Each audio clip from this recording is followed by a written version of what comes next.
Halo, kenalin nama aku Arif, tukang kebun di Ayonandor. Di video ini aku bakal cerita-cerita aktivitas kami di kebun, juga bakal sharing tips-tips berkebun secara alami dan berkelanjutan. Nah, di video yang pertama ini aku bakal berbagi tips bagaimana sih cara kita memulai berkebun.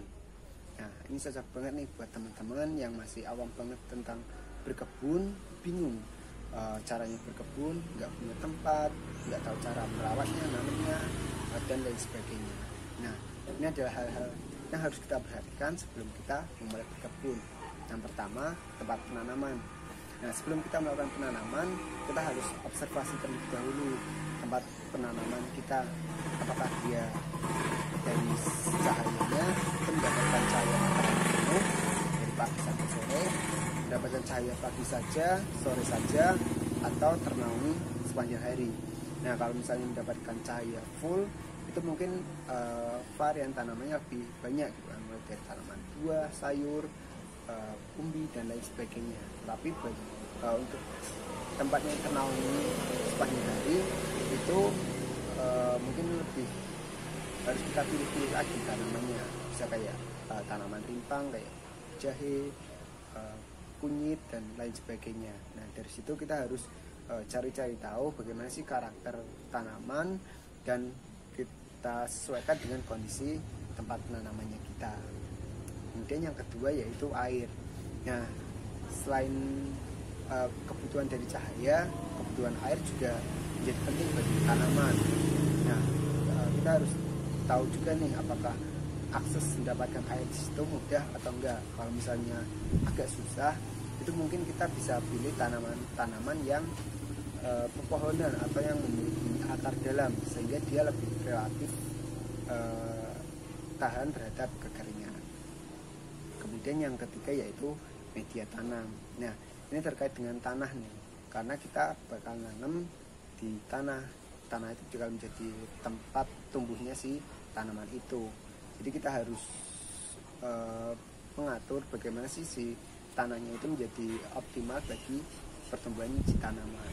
Nah, kita bisa tambahkan pupuk kandang, pupuk kompos, atau pupuk cair, baik itu sebelum penanaman, kemudian juga saat perawatannya. Jadi secara berkala kita harus memberikan tambahan pupuk pembersih bagi si tanaman itu. Kemudian yang terakhir yaitu bahan tanam. Nah, untuk bahan tanam ini kita bisa menggunakan bibit tanaman atau tanaman kecil yang bisa kita tanam. Kemudian juga bisa dari biji. Jadi dari benih kita tanam untuk menjadi tanaman. Nah, untuk jenis tanaman itu kita juga bisa pilih sesuai dengan keinginan kita, kesukaan kita. Nah, mungkin kalau buat teman-teman yang suka masak, itu kalian bisa pilih tanaman yang bisa dikonsumsi, tanaman pangan kayak sayur-sayuran, buah-buahan, dan umbi-umbian, bumbu masak, dan lain sebagainya.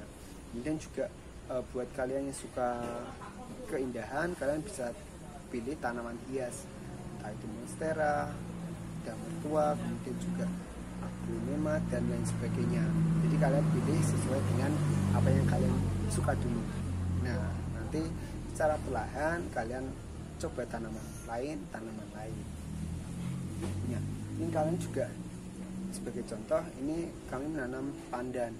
Nah, ini pandannya kami gunakan untuk membuat minuman wedang telang. Jadi kita bikin telang dicampur dengan si daun pandan ini. Jadi kita tinggal petik, kita konsumsi.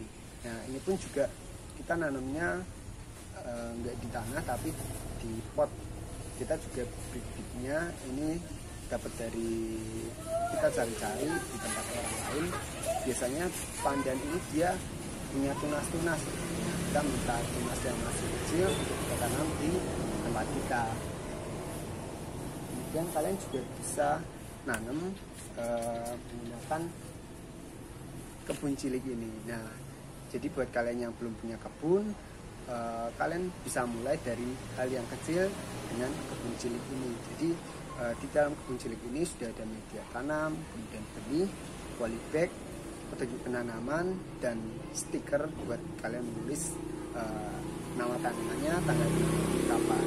Nah ini juga di dalamnya udah ada penanamannya, jadi buat kalian yang masih awam banget tentang berkebun itu kalian bisa baca di situ, bisa konsultasi juga ke kami.